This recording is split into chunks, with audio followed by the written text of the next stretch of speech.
오늘의 말씀은 에스겔서 43장의 말씀입니다. 에스겔서 40장부터 42장에서 새로운 성전의 구조의 규모에 대해서 정확하게 측량한 후에 이제 본장 43장부터 두 번째 탐사가 시작됩니다. 본문의 구조는 크게 두 부분으로 구분되고 있습니다. 1절부터 11절까지 하나님이 성전에 들어오시는 장면이 기록되고 있습니다. 12절부터 27절까지 성전법의 시작으로 제단에 대한 말씀이 가장 먼저 주어지고 있습니다. 첫 번째 탐사를 마친 에스겔은 지금 성전 바깥들에 있는데 천사가 그를 동쪽을 향한 문, 동문으로 데리고 갑니다. 에스겔서 43장 2절의 말씀입니다. 이스라엘 하나님의 영광이 동쪽에서부터 오는데 하나님의 음성이 많은 물소리 같고 땅은 그 영광으로 말미암아 빛나니. 동문은 성경에 의하면 하나님이 사용하시는 문이다라고 설명할 수 있습니다. 바깥 동문과 안쪽 동문 사이에서 있던 에스겔은 하나님이 바깥 동문을 통해서 안으로 들어오시는 장면을 목도하게 된 것입니다. 동쪽 문에 도착한 에스겔은 여호와의 영광이 동문을 통해 성소로 들어가는 것을 목격하게 된 것입니다. 하나님의 영광이 많은 물소리와 같고 땅은 그 영광으로 빛나는 모습을 보게 됩니다. 에스겔서 1장에서 생물들이 행할 때에 그 날개 소리를 들은즉 많은 물소리와 같으며 전능자의 음성과도 같으며 떠드는 소리 곧 군대의 소리와도 같았다라는 이 설명이 있습니다.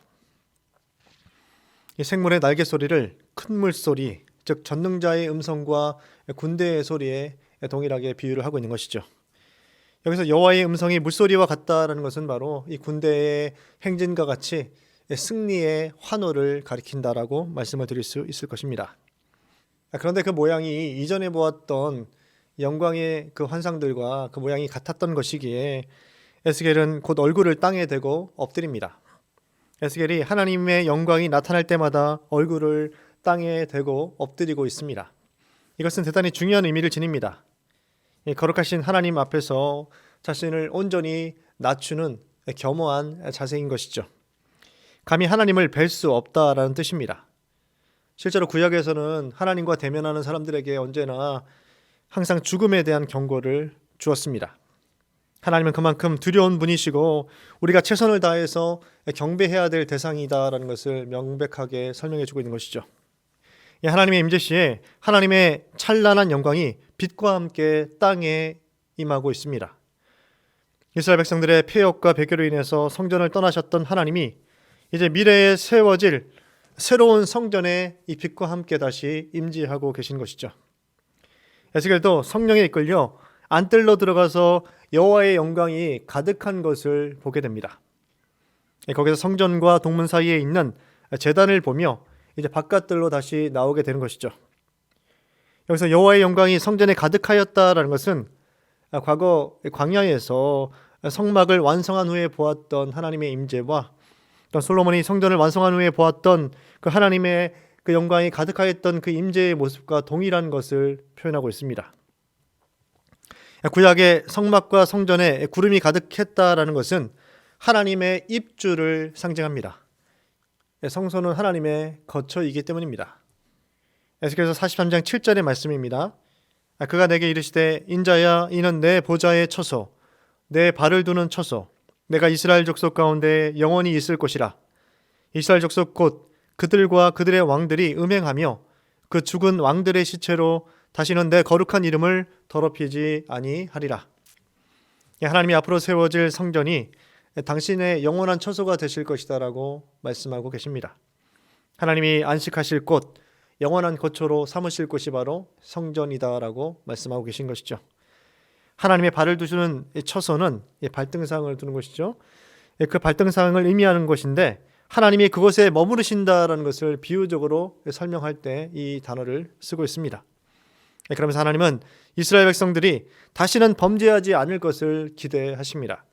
하나님은 우상 숭배를 통한 산당을 건설하고 하나님의 제단에서 우상을 섬기는 우상 숭배를 원치 않으신다라는 것을 여기 다시 한 번 더 지적하고 계신 것이죠. 하나님의 처소는 다시는 더 이상 더럽혀져서는 안 되는 것입니다. 하나님은 성전과 왕들의 범죄와 그들의 무덤에 대해서 같이 언급하고 계십니다. 성전을 말씀하시면서 왕들의 범죄에 대해서 함께 이야기하고 계신 것이죠. 본래 성전 구역과 왕궁은 담 하나를 두고 이어져 있기 때문입니다. 붙어 있는 것이죠. 왕들의 무덤과 성전이 붙어 있는 것입니다. 과거 이스라엘과 유다의 왕들은 바알을 위하여 단을 쌓았고 아세라 목상을 섬겼습니다. 또 하늘의 1월 성신을 숭배하며 섬기며 여호와의 전에 우상들을 위한 단을 건설하였습니다. 심지어 그 아들들을 불 가운데 지나게 하는 인신 제사를 행하기도 하였습니다. 하나님은 당신의 처소로 기가하시면서 이스라엘 백성들에게 다짐하도록 요구하고 계십니다. 지금까지 행했던 모든 행위들을 그만두겠다라고 약속하도록 요구하고 계신 것이죠. 그럴 때야 비로소 내가 영원토록 이 성전에 거하시겠다라고 말씀하십니다. 우리는 여기서 중요한 요소를 확인할 수 있습니다. 여호와 하나님께서 당신의 능력의 부재로 또 당신의 그 변심의 마음으로 인해서 영광이 떠나셨다는 것이 아니다라는 것을 명백하게 확인할 수 있습니다. 하나님은 이스라엘의 범죄 때문에 예루살렘 성전을 떠나셨습니다. 아무리 성전을 아름답게 만들어도 그곳에 하나님이 계시지 않는다라면 그곳은 더 이상 성전이다라고 불릴 수 없는 것이죠. 아무런 의미가 없습니다. 우리가 하나님의 뜻을 행할 때야만 비로소 하나님이 우리와 함께 계신 것입니다. 하나님의 말씀에 대한 순종과 그분을 경외하는 코람데오의 삶을 살아갈 때 하나님은 당신의 자녀들과 함께 하시는 것이죠. 그때야 비로소 하나님을 만나는 장소인 성전이 의미가 있게 되는 것입니다. 여호와 하나님은 믿음의 자녀가 죄를 멀리하고 거룩한 삶을 살기를 원하십니다. 죄인된 우리에게 찾아오셔서 우리로 하여금 새로운 삶을 살기를 기대하고 계신 것이죠. 하나님은 우리의 변화된 삶을 기대하고 계십니다. 12절부터 27절까지 하나님은 에스겔에게 성전법에 대해서 일러주시면서 가장 먼저 제단에 대한 설명과 측량의 내용을 말씀하고 계십니다. 왜 성전에 있는 여러 시설물들 중에서 제단을 가장 먼저 언급하고 있겠습니까? 제단은 하나님께 제사를 드리는 것을 강조하는 장소이죠. 즉 하나님과 만남이 있는 곳이 바로 제단입니다. 이스라엘은 하나님을 예배하는 공동체입니다. 그들은 예배하기 위해 앞으로 바벨론에서 돌아오게 될 것입니다. 힘든 상황에서 성전을 재건하는 것도 이 예배를 위한 목적이 있는 것이죠. 제단을 만든 다음 중요한 것이 있다라면 제단을 정결케 하여서 이것을 사용하는 것에 있습니다. 제단을 정결하기 위해서는 제사를 일주일 동안 드려야 된다라고 세부적인 내용들을 말씀하고 계십니다. 이스라엘 백성들의 정체성은 바로 하나님을 섬기는 공동체라는 것입니다. 바로 예배 공동체인 것이죠. 이것은 오늘 살아가고 있는 모든 믿음의 성도들 역시 마찬가지입니다. 우리 역시 예배하는 하나님을 대면하는 이 공동체인 것이죠.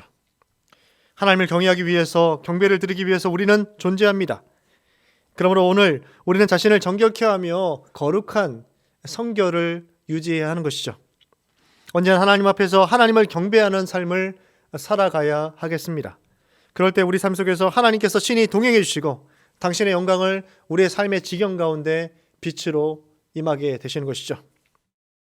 내일부터 구정 연휴가 시작됩니다. 자신을 정결케 하며 우상 숭배를 멀리하시고 온전히 하나님께 예배하는 믿음의 가문을 세우시는 복된 구정을 보내시기를 간절히 축원합니다. 이를 통해서 하나님께서 각 가정 가운데 임재하셔서 승리의 환호가 다시 들려지며 또 하나님의 영광의 빛이 가득한 이 축복된 삶을 살아가시는 귀한 믿음의 명문 가정을 세워나가기를 간절히 축원합니다. 기도하겠습니다. 거룩하신 하나님 아버지, 오늘도 주님의 크신 은혜와 사랑 가운데 하루를 시작하게 하시고 주님을 찾고 구하며 주님의 도우심을 간구하는 신본주의 신앙으로 하루를 시작하게 하시니 감사드립니다. 세상의 식과 법에 따른 자기중심적인 신앙인이 아니라 하나님의 말씀을 소중히 여기며 그 말씀에 순종하는 오늘 하루를 보내게 하여 주시옵소서. 우상 숭배를 통해서 하나님께 배교하였던 이스라엘 백성들의 모습이 우리 안에 있지는 않습니까? 권력과 부와 명예를 추구하는 만몬주의의 삶을 살아오지는 않았습니까? 우리의 탐심과 탐욕을 채우기 위해서 우리가 하나님의 그 믿는 신앙을 이용하고 있지는 않습니까? 이 시간 우리의 죄와 허물을 고백하오니 우리 주님께서 사죄의 은총을 우리에게 내려주시옵소서. 믿음의 성도들의 삶을 지키시고 인도하여 주옵소서. 도움의 손길이 필요한 자들에게 도움을 베풀어 주시고 고난 중에 있는 자들에게 위로를 내려주시고 육신의 아픔과 정신적인 고통을 호소하는 자들에게 치유의 은혜를 내려주시옵소서. 사방팔방 길이 막혀 답답한 인생을 살아가는 영혼들에게 피할 길을 열어주시옵소서.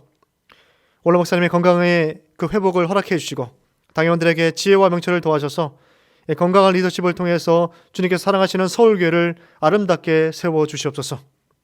모든 불법한 세력과 악한 영들이 떠나가게 하시고 하나님이 주인 되신 건강한 교회를 세워나갈 수 있도록 힘과 능력을 더딥혀 주시옵소서.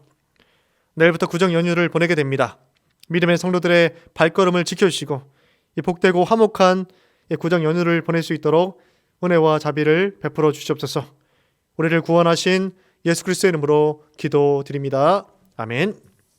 하늘에 계신 우리 아버지, 아버지의 이름을 거룩하게 하시며 아버지의 나라가 오게 하시며 아버지의 뜻이 하늘에서와 같이 땅에서도 이루어지게 하소서.